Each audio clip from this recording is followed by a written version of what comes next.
Browns had 5 turnovers in the game, 3 fumbles, 2 picks. It's 17-0 here. Charlie Fry is sacked by James Harrison from behind, one of 6 different Steelers with a sack. Fry out. Derek Anderson and his very large feet in at quarterback for Cleveland. Later in the second, Derek Anderson. Okay, we're going with this theme of Pittsburgh pressure. Yowzer. Blindside by Ryan Clark. That's a fumble. Aaron Smith recovers. Anderson just 13 of 28 for 184 yards. And then Santonio Holmes. They need him, Merrill, to be a big play guy. Well, he kind of completes what they have in their passing game. He is their explosive guy, the guy who lifts the top. This is lifting the top when you're by both safeties. Yeah, that is a 40-yard touchdown also. Yes, all exalt me, the great Santonio. 17-0 Steelers. Early third quarter, still 17-zip. Roethlisberger throws to Ward, and out of nowhere, Holmes comes up, and Eric Wright, hello, my brother. And I love seeing that. Come back and help your teammate. Oh, that hurt. Steelers go on to win 34-7. Learned that from Hines. Yeah. Dolphins and Redskins. Trent Green getting things going. Under 30 seconds in the game, tied at 13, 3rd and 7. Oh, just throw it away. Don't throw it to Fred Smoot. Oh, well, maybe you should throw it to Fred Smoot. Can't catch. That's why he's playing DB, boys. There you go. Knock it down. So less than 5 seconds left. It's a Hail Mary by Jason Campbell. What are the defenders supposed to do? Just knock it down, but not back to Spike. But don't knock it to Antoine Randall. Oh, mercy! Comes up just short, so we go to overtime. In overtime, this is where Clinton Portis really came to play, Mark. Clinton Portis, one of those guys, listen, blitz pickup, he does everything well. He will run very physically. Set him up. So Sean Sweezum with Gibbs not even looking. The Sweezumator comes through with a 39-yard field goal. I don't know if that's a word. It is now. Redskins go on to win 16-13. You like where my head's at there? Yeah. All right, Lions Raiders. Lane Kiffin, the youngest NFL head coach since 1970. What round they draft him in? Sebastian Janikowski. Was it the first round? Far too high. Are you kidding? 46-yard field goal wide right. He would miss 3. He missed thrice. John Kitna to Calvin Johnson. He didn't miss. Johnson's first career touchdown. The Lions cruising 17-0. Later in the third, Kitna's pass for Roy Williams. That's Bobalicious. And Stanford route. And he's running the right route. Returns it to the 26. That would set up a Lamont Jordan touchdown. Fourth quarter, it's now 20-14. Josh McCown to Justin Griffith. Tell you what, McCown played pretty well in this game. Raiders take a 21-20 lead. And then the fourth quarter, the Lions with a 1st and 10. Kitna to Sean McDonald. Eventually, just about where second base would be. In the back of the end zone, where's that vaunted Raiders D? Lions back up 26-21. And then McCown, that's picked off by Dwayne White, and that would lead to a field goal. And the Lions eventually hang on and go on to win this one. Final score, 36-21. Could be a long season for the Raiders. Coming up on Primetime, there's a new sheriff in Houston. His name is Matt Schaub, and the Texans fans are repeating this mantra. It's not how you start, it's how you finish.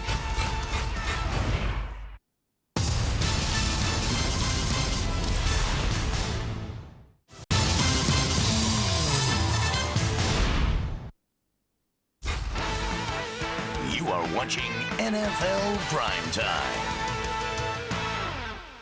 Kansas City at Houston. Let the Matt Schaub era begin. Late first quarter, there is no score. Matt Schaub fakes the handoff, rolls left. Oh, he's got time. He's deciding. He's making the right calculations to throw an interception to Gerard Page in the end zone. Again, it's not how you start.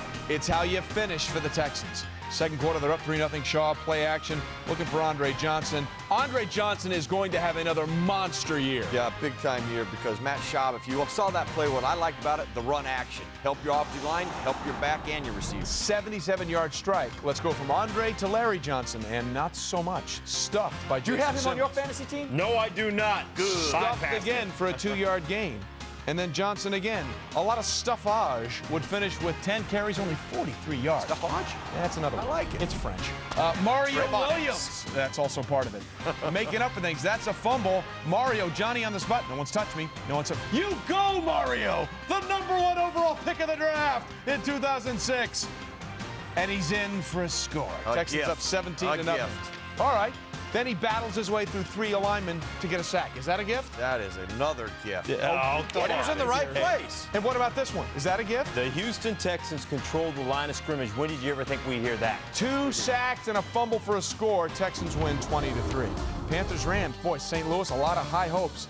Carolina, trying to prove that they're the team that everyone thought they were a year ago. You got that right. 3rd and 8, Drew Carter, touchdown. Panthers up 7-0. Third quarter, Rams up 13-7. Steven Jackson fumbled all of twice last year. Here is fumble number 1 this season. Panthers recover the ball.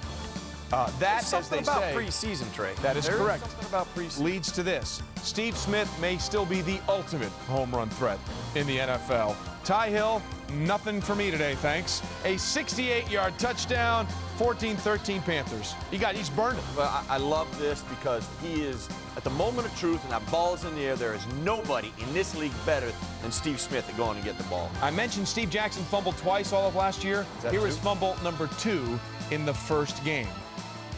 Again, they cough it up, and it just looks like it pops out as they get there from behind. It sort of runs into his own guy. Torrey Holt helps it come out. No repetitions in the preseason. You got to get used to getting hit, and I guarantee you that has something to do with fumbling that football. Not a lot of reps. Consecutive carries, those fumbles came on. Fourth quarter, who had Drew Carter in the pool? Again, the second one to Drew. I did, drags but I the picked foot him up. for the touchdown. Good call by you. Panthers win a big one on the road, 27-13. Seattle at home. Normally an unstoppable combination. Jeff Garcia and Tampa Bay trying to prove that's not correct. Third quarter, bad news for the Bucs. Cadillac Williams gets tatupu'd by Lofa. That was a huge hit. When your pads get too high and you expose those ribs, oh you my got a gosh. linebacker at an angle, it's never good for the running back. He did not return. Without Cadillac, Jeff Garcia forced to pick it up, and Patrick Kearney, this is why they brought him in. I don't know what that jump was, but Kearney didn't care. That was survival. Just knocked him down. Later on the drive, Garcia flushed from the pocket. He eventually would leave this game and also would return. Garcia just 19-27, 201 yards. By the way, Sean Alexander ran well, over 100 yards and a touchdown, and Matt Hasselbeck to Mo Morris. And that is Look a who's touchdown. out there covering. Derek Brooks. Good matchup. Seahawks win it 20-6. Again, almost unbeatable at home. When we return on this edition of NFL Primetime, we will dole out Primetime Performers Awards. Who gets it? We'll let you know. All right, time to hand out our awards for the Primetime Performers Week 1 of the season. Let us start with the great Haji. Merrill, That's right. who do you Chris have? Brown. Who had him on your fantasy team? I bet nobody, and I'm sure you didn't start him, but he had a big day, and he'll give that punch that they need in Tennessee. Yeah, almost 10 yards a carry. He's a winner, too. All right, Mark, you're playing to your strengths here. I'm going to the offensive line of the New England Patriots. What? Guess what, Shocker. Jets? You're still getting blocked. You're getting blocked. You're getting blocked. You're still getting blocked. You're still getting blocked. You're still getting blocked. You might not want to take a shower after this game because I don't know that you broke a sweat defensive line. They won't put any detergent on Brady's uniform, that's for sure. I'm going with Merrill's favorite player, Mario Williams. 2 sacks, 5 tackles, a fumble return for a touchdown, and the defense allowed just 3 points. Mario Williams getting it done. Well, let's add a little espionage, why don't we, to the drama that is the Patriots and the Jets rivalry. Sources have told our own Chris Mortensen that NFL security confiscated a camera and videotape from a Pats employee on the sideline Sunday. An NFL spokesman declined to comment, but the source said the cameraman was suspected of aiming his camera at Jets coaches, sending signals out to the defensive players on the field. The Patriots could lose 1 or more draft picks if this can be verified by the competition committee. By the way, we should point out this is the same cameraman that the Green Bay Packers accused of doing the exact same thing last year when the Patriots played at Lambeau. Shocked? Well, espionage. I mean, when are we ever going to talk about espionage in the National Football League? I mean, is it wrong? Should you be doing it?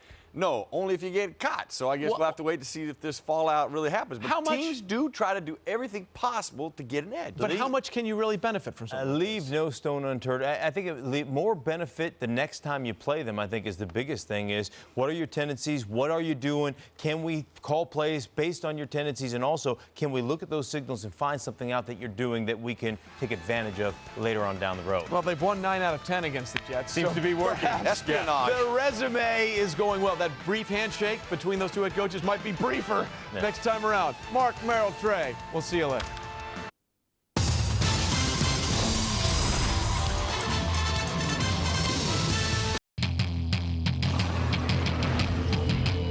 He's got a man wide open down the left sideline. What a catch by Braylon Edwards! Crossed his helmet, running without it inside the 30. That's so dangerous. Snap is perfect. Falls down. Kick on the way. It's up. It has the leg. And it is good. Neil Rad Lakers with 1 second left. It starts back toward the near side. And then he break out of there. Finally breaks away. How did he do it? Up the left sideline, an opening. 50, 40. He's across midfield. He may score. Hester 30. Hester 20. The 10, the 5, and a touchdown to Houdiniak. Touchdown!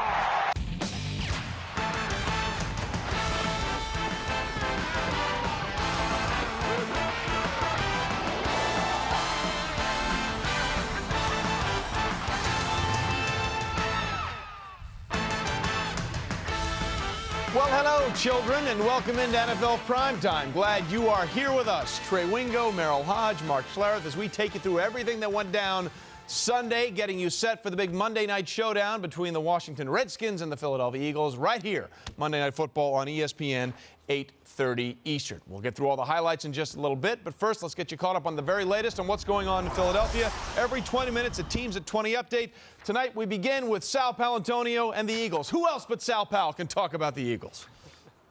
How are you, Trey? You know, special teams should not be an issue for a team that was picked to win the division, but it is for the Philadelphia Eagles after the disaster last week in Green Bay. Let's get you up to date. Correll Buckhalter, backup running back, will return kicks, and the Eagles went back to the future, back to Reno Mahe to return punts. The last time we caught up with Reno, he was around the corner at Chicky and Pete's bussing tables. Then he moved his family back to Utah, and Andy Reid reached him on the phone, on his cell phone, as he was taking his family to church last Sunday. He hadn't even watched the game in Green Bay. So it's Reno Mahe returning punts back to the future for the Philadelphia Eagles. Now for a report on the Redskins, here's Ed Werder. Sal, Redskins quarterback Jason Campbell's making his first Monday night appearance of his career. Told me he's excited about that opportunity, even though it comes against the Eagles' blitzing defense.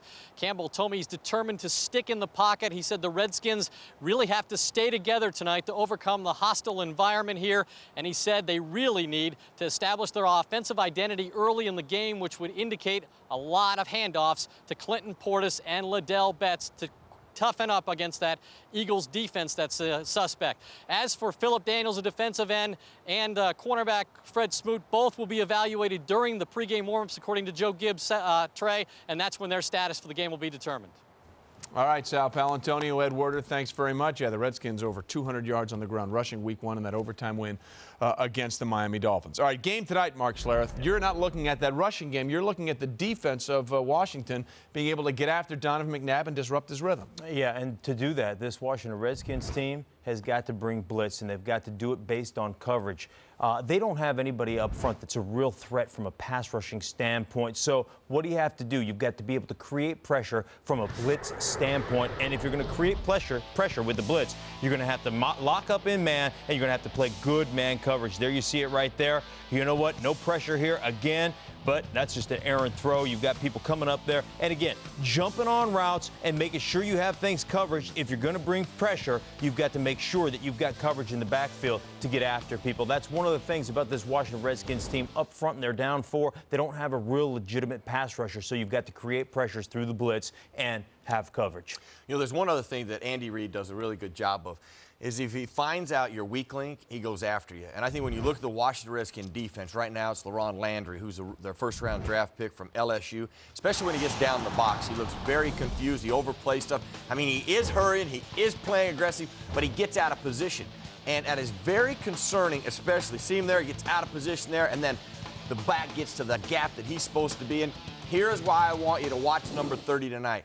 Brian Westbrook on the other side. If he finds out you've missed a seam or a gap and he finds it, he'll hit his head on the goalpost because he'll score. And then when LaRon Landry goes back into coverage, Andy Reid likes to throw the ball. And he looked uncertain, and Andy will isolate you. Andy will find ways to make you play. And if he doesn't have a good day, he could get exposed in this one. Which is why the injury to Fred Smoot be even more difficult for the Washington Redskins, because they're trying to cope with the rookie safety. And if Smoot is hurt, Andy Reid's going to find a way to exploit that mismatch. All right, we will see what happens when that game comes your way, 8:30 Eastern tonight. Lots more coming here on NFL Primetime. This just in, it's more than illegal video that makes the Patriots very good. Don't take my word for it. Ask the Chargers.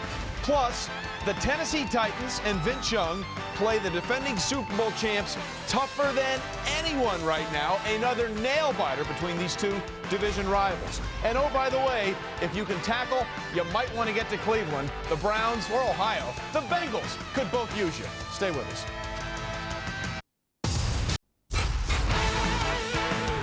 Welcome back to NFL Primetime. We continue here on NFL Primetime. Glad to be joined by Mike Ditka and our band of merry men. And, you know, I think before we go any further, guys, let's just go to the videotape. Yeah, that was a good Shall one we? shot of Coach, though. That was a He was ready. one shot of Coach. Yeah, He I'm was ready to bring it. Face. Bill Belichick, of course, fined $500,000 for the illegal videotape. Chargers in town. And, Mark, they spread them out early, didn't they? Yeah, make sure you spread them out. Listen, you don't want to go against that vaunted run defense right off the bat, so spread everybody else out. They're still in a base defense, by the way. 3 linebackers. You got 4 guys you're defending from a wide receiver position. Doesn't make sense. Well, it makes it very easy to find someone like Wes Welker for a huge gain.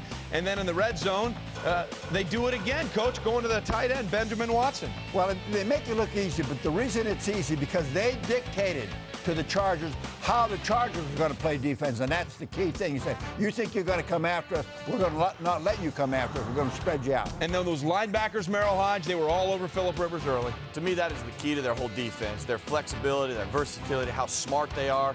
Roosevelt Colvin sees that, a little run action, but doesn't hand the ball off and just buzz out to the bottom, pick off. Yeah, 1 play, 1 turnover for the Chargers. They're down 14-0, and this time Colvin lines up the opposite side, rushes Rivers, sack, fumble, Patriots recover.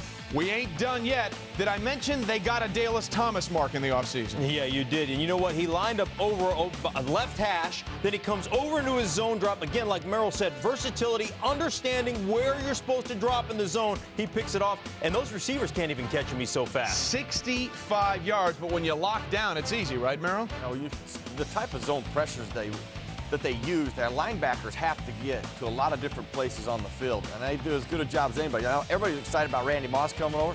I was actually see a Dallas Thomas come over and how they would use him. Well, you mentioned Dallas Thomas. You saw Roosevelt Colvin come in there and get something done, and there's a Dallas right there getting LT behind the line. He never had any room to run. And, Coach, it was another great game for Randy Moss. Breaking news. And breaking news. The Pats are good. Yeah. Thank you, Coach. You can accuse them of anything you want to. The players play on the field. They're good. That quarterback's outstanding. Randy Moss is still running slant routes in the parking lot. Yeah, you give him a 6-yard cushion off by Quentin Jammer. That's going to allow an easy pitch and catch for Brady to Moss. This one was over by the half. 38-14, the final score. And let's just say the Patriots want you to know it wasn't just about videotape that made them so good. I'll be honest with you. This is one of the most satisfying victories of my career. This was attacking us, our head coach, our organization. This was attacking past teams. So to come out here and win this way also, exclamation point victory, it's very satisfying. And like I said, the most satisfying I've ever had. Well, we've won quite a few big games around here, so if we were to listen to everything that everybody said and respond, there's just too many battles to fight. We're all lucky to play for him. I mean, he's the best coach probably in the history of the NFL. Right now, it's put this one behind us and get on to Buffalo. We're back in the division, and Buffalo presents some unique challenges. They have moved on, as Bill Belichick so drolly likes to put it. Just so people understand what they've done the first 2 weeks of the season, they've won their 2 games by a combined score of 76-28. Did I mention both of their first 2 opponents made the playoffs in 2006? Their offense production amazing. Tom Brady has thrown 3 touchdown passes in each contest. As you look at what they did Sunday night to San Diego, Coach, the first thing that sticks in my mind is Teddy Bruschi's been there for 3 Super Bowls, okay? He's got 3 rings. And after that game, he's saying this was the most satisfying win of his career. Well, I think there's a lot of pride involved with these guys. These guys did it. You can say anything you want to about coaches. Coaches coach, players play. These guys did it on the field. They won those Super Bowls. Bill Belichick is an outstanding coach. Probably preparation-wise, I don't know anybody that does it any better. And that's probably why he got in a little bit of trouble with this videotape. They're always trying to find out everything they can about the opponent. But let me say something to you. You get 4 films. If you're smart, you'll get 4 more films on your opponent. Right. You got a computer system, down, distance, situation, area of the field. All that goes in, you break it down. Tendencies don't change that much. What a team does, when you take it out of the computer, what they're doing, basically that's what they're going to do. You can make this thing too cerebral because it really comes down to your players kicking their players' butt. Yeah, don't think, just play. Do it. And is there anything more wicked, I guess, in the NFL than a really good team with a really large chip on their shoulder? Ooh. I don't think so, especially when you look at them, because the Patriots have so many different dimensions on their team. That's what you've got to look at. When you look at their offense last year, okay, they didn't have a vertical dimension. They threw the football with their tight ends and their running backs. Now look at them now. They have Randy Moss. They got a vertical dimension. They got a short, intermediate dimension. That's just the passing game. The running game, they can play smash mouth. They can run inside. They can run outside. And you try to take something away, but you can't take it all away. And then defense, Mr. Schlereth, you've got pressure. We got coverages. We changed things up. Right. We got smart players. I mean, as complete a team as we've seen in quite some time. Yeah, and I think one of the things, not only a complete football team, but when you talk New England Patriots, they are so good at dealing with adversity, regardless of what that adversity is, whether it's Tapegate, whether it's guys injured, whether it's taking a wide receiver and making him play cornerback. Right. They do it so well, and it's everybody in it together. I think there's nobody more focused on team than the New England Patriots organization. Well, they've certainly proved that over the last few years, winning 3 Super Bowls in the last 7 seasons. They've certainly got it done. Romeo Crennel, for a while, was part of that getting it done. And apparently he knew what he was doing when he traded Charlie Fry and put Derek Anderson in at quarterback. Cleveland, Cincinnati. Listen, if you like quarterback play, you like offense, this was your game. Derek Anderson and his size 19 feet, no problem. Joe Jaravicius, touchdown, 17 yards. The yards on that touchdown pass, too shorter than Derek Anderson's shoe size. Still in the second quarter. Jaravicius again in the red zone. It's a 9-yard touchdown pass. Derek Anderson for the Hall of Fame. Next Browns drive. Kellen Winslow, seam route, touchdown, 25 yards. And we're just getting started, Merrill. How about Braylon Edwards? There was actually some really good offense. You know, we talk about how bad defense, but you know what? There's some good routes being run. There's some great throws by Derek Anderson.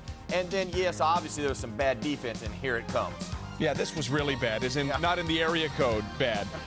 Just rolls in for the end zone for a touchdown. And where was the cover? Well, look, you're trying to pressure and force him to throw. Now, you're anticipating a slant route, but if the wide receiver runs a go and adjusts it, corner, you adjust with him. Yeah. 5 touchdown passes for Derek Anderson. Oh, by the way, it's not like Carson Palmer played poorly. Second quarter, Palmer looking for TJ Hushmanzada. TJ afterwards had a sheepish look on his face, like maybe those 2 feet didn't get in, but they counted it. Still second quarter. Palmer looking for Ocho Cinco. A great throw, wide open Chad Johnson touchdown. Mark, Lee Bodden sort of bit on this. Yeah, he did. And this is a great route. Look at Chad Johnson. Almost breaks somebody's ankles right there, Lee Bodden. Oh, my goodness gracious. And both of those throws for touchdowns by Carson Palmer, somebody in his face. Yeah, just so people understand, okay? Palmer and Anderson threw for a combined 729 yards and 11 touchdowns. In fact, Palmer's 6 touchdown passes set a Bengals record, and it was just the 4th game in NFL history with a total of 11 or more touchdown passes. And apparently, for the Browns or against them, Jamal Lewis always runs well when he's taking on the Cincinnati Bengals and playing in Cleveland. You know, you always want to reestablish the line of scrimmage, and boy, did the Browns do that. I don't think Cincinnati was on the other side of the line of scrimmage in the running game all day. And, Coach, it looked like he still had that little burst of speed. Well, you know, what you're seeing out of him, you're seeing a guy that you saw a couple years ago where he's making one cut and go, and he's not getting into that jitterbug stuff. And the other thing is, I have to say this, he's a good runner, but that tackling is not very good. Well, those are probably 2 parts of the same equation. There was a great lead block here, though, marked by the fullback. Great job getting on people, and you see right there, I mean, you get that far into the secondary of the Cincinnati Bengals, good things are going to happen for you. Jamal Lewis was not touched 5 yards before anybody was even around it. Turn back the clock day. He's played 12 career games against the Bengals, has rushed for at least 109 of them, averaging 121 plus per contest. The bust, Jerome Bettis, is the only player who's ever had more 100-yard rushing games against the Bengals. Now, there wasn't a lot of defense, but there was one really good play late. Under 30 seconds left, Carson trying to hit Chad on the out, and Lee Bodden out of nowhere comes up and taps both feet down, Merrill. Great defensive play to end it. Great defensive play, you know, but Carson has to make that throw. You know, everybody goes, why do you throw that? Because you're in a situation where you have to gamble. That saved the game for the Browns. None of this made Bengals head coach Marvin Lewis very happy. If you look at the difference between the headlines of our area and the headlines 4 hours north, you'd think they shut us out. So that's a difference what a few points make.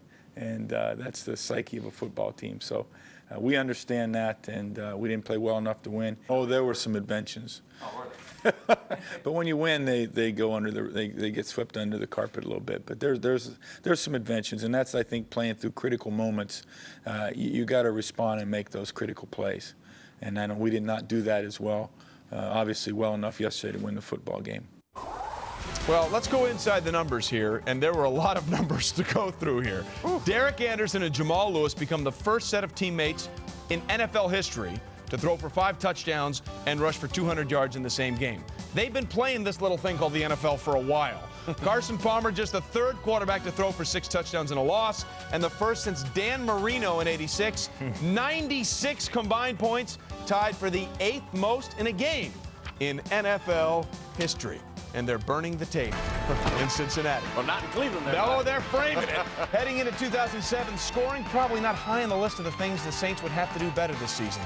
It is now. We've got the latest from New Orleans. Plus, so far, Matt Schaub looking like a very wise investment at $48 million for the Texans, already going where they have never gone before.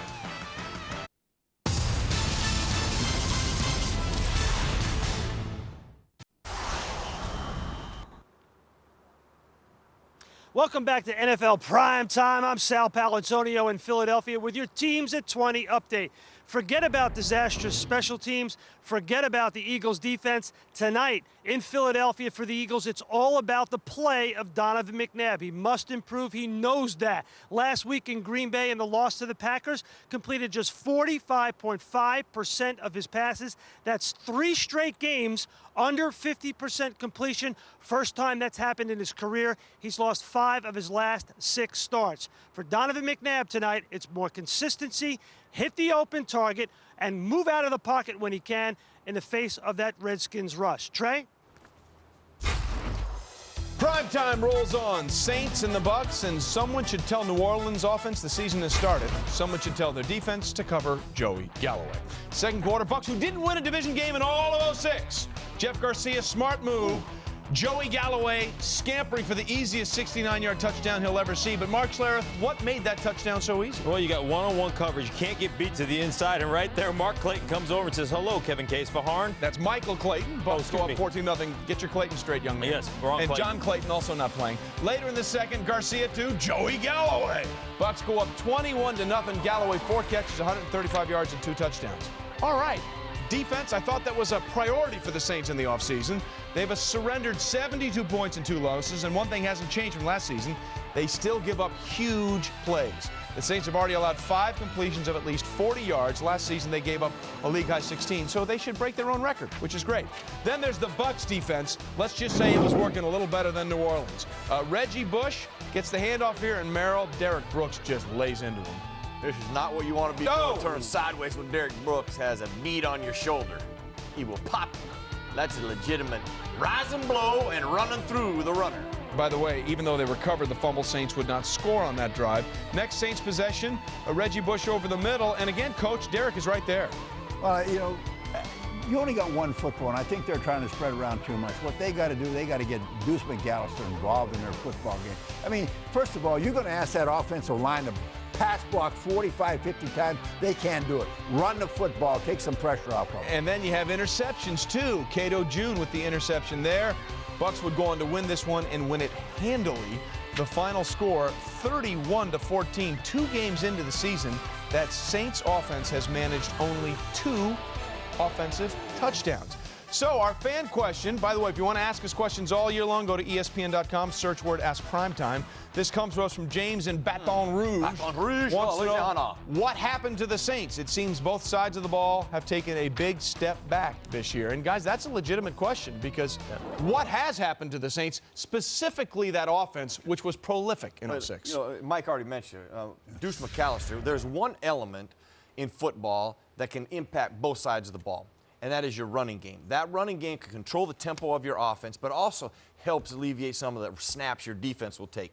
The one guy the Saints have, and the last time they won a game that they rode right into that playoff game and won with, was Deuce McAllister against the Philadelphia Eagles. Since that game, I think Deuce has actually ran on the field and off the field more than he has taken carries. So I think if they reset their offense and reset their team, it's got to go through Deuce McAllister, and it will impact both sides of the ball. Reggie Bush can be a dynamic player, okay? He can be a very dynamic player. He can be all over the football field. But He's also got to be a guy that can carry the football in between the tackles and quit dancing around. And Coach said it best. Looked like he was auditioning for Dancing with the Stars, as you told me, because there's too much pitter-patter and there's too much taking it outside, trying to break every play. Listen, there are times when you got to just bust it in there, get yourself 2 yards, get back on track, and get a possession and make a physical play. Reggie Bush has not done it this year. He has regressed in that regard. But the main thing, well, what we said earlier, you create a mindset with your offensive line. You can't tell those guys, hey, fellas, we're going to drop back and pass protect 45, 50 times a game. You want to create a mindset. Come off that ball. Knock somebody off the ball. I'm going to give you a chance. We're going to run the ball 15, 20 times right off the bat. The athletes in this league are too good on the defensive side of the ball to ask guys like me to protect 50 times a game because I can't do it. Well, let me ask you something, Coach. Is it possible to have too much and try to work in too many things? There's only one football. You try to get it to Deuce, you're trying to get it to the receivers. You got Breeze back there, and trying to get to Reggie Bush. You got to be careful now. You can't spread around too much. You got to establish an identity of who you are. Who are we? Let's take it and ram it down somebody's throat first, and then we'll see what happens after that. I'll tell you what. Any question, there is too much when you can't do anything. That is very obvious. Once you see that, and I think the Saints have to go back and reassess what it is they do well, and it still comes back to Deuce, and then you go from there. Well, I'll tell you what, the Saints will try and get it right when they go home next Monday night for their home opener against the Tennessee Titans. That's a Monday night game right here on ESPN. Speaking of the Tennessee Titans, ladies and gentlemen. Segue. Thank you very much. It's like you knew it was coming. Peyton Manning and the Colts in town to take on Tennessee, trying to go 2-0. And tell you what, Dallas Clark really makes it an unfair fight sometimes with the things he can do over the middle, Merrill. 13-3 Colts. I think he's really the guy, the final piece of that puzzle. Without him, I don't think they're as complete in the passing game because he is a terrific matchup on linebackers and not a bad throw by Peyton Manning either. Well, he's been known to make a few of those. Okay, third quarter, Colts up 19-6. It's 3rd and 8 from their own 2-yard line. This play really turned it around, Mark Schlereth. Yeah, it did. You know what? You look at Finnegan right there. He is coming out there, and the pressure is what comes to my mind first. Very few people pressure Peyton Manning. When you can pressure him, you're going to get a couple of errant throws. There you see it right there with Finnegan getting the interception. That led to a Lendell White touchdown to make it 19-13. Then Kyle Vanden Bosch comes in and sacks him. Colts would have to punt. And then Vince Young took over under a minute to go, 3rd and 9. Young doing the Vince Young thing, Coach. Well, I tell you what, it's unscripted. You cannot, they got a running game, but he is just an unscripted player. This guy is never going to have great stats. I really believe that, but he's going to beat you because he does a lot of things very well. Well, that throw to Roydell Williams was solid down to the 47-yard line. Later in the drive, 3rd and 4, and this was really a backbreaker. They're down by 2. You got to make that catch, Brandon Jones. That brings up 4th down. And on 4th down, Mark, I thought the Colts defense did a nice thing. They contained their rush. Contained their rush and blitzed them, Coach. Yep. And then they didn't want to let them get outside. You can see what they were doing there, and they did a good job of it. Vince Young, hey, you don't feel bad about that. You're going to win a lot of football games before his career's over. Well, I tell you what, Bob Sanders is the key to this whole thing. The Colts really do not blitz. I mean, they play coverage. It's our front four will get the pressure.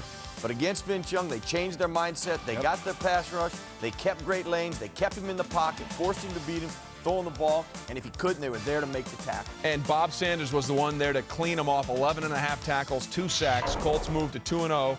But it wasn't easy. Then again, it's never easy in their last 3 meetings against the Tennessee Titans. They've won 2 of the last 3, but if you should total up the points for both sides from the last 3 games, it's 53 apiece. That is a push. And because of things like that, it's the reason why Titans head coach Jeff Fisher has a new contract extension, keeping with the team through 2011. All right, let's stay in the division. How about those Houston Texans? They've never won 3 straight at Carolina, looking for their 4th straight, which means you're going to have to guard Steve Smith. And this is unstoppable, isn't it? Hey, listen, there's nobody in football, when that ball is in the air, that will go get it like Steve Smith. Nobody. He is the best in football by doing that. And there's nobody that can make something out of nothing more than this, Coach. How does he not go down? That's incredible, really. I mean, this guy is a very... They're behind, Coach. And that's 14-0 they're up. Yeah. 14-0. They get 34 unanswered points thrown at them. And then he runs it in for a 74-yard score, his 3rd touchdown of the day. Matt Schaub and the Texans, again, they've won 3 straight going back to last year. He replaced that guy, David Carr, and he reads the blitz, Mark. Yeah, he reads the blitz, gets rid of the ball on time, and you see Andre Johnson right there catching it, and he knows what to do with it. He is a very physical guy. You see a little rubber out right there? That's called a pick play. Yeah, well, you know what? No, we like to call it rub. It's better that way. But great recognition on the blitz and delivery of the football on time. If you're going to cover Andre Johnson with Dan Morgan, you will lose every time. A huge win A huge win for the Texans as they were down 14-0, came back to win this one 34-21 on the road. Lots more coming on NFL Primetime. When we return, Devin Hester is still great for the Bears, but when is LJ going to deliver great chunks of yardage for the Chiefs? And put another one in the record books for number 4, Brett Favre. To call him a winner at this point would be statistically accurate. Primetime comes back.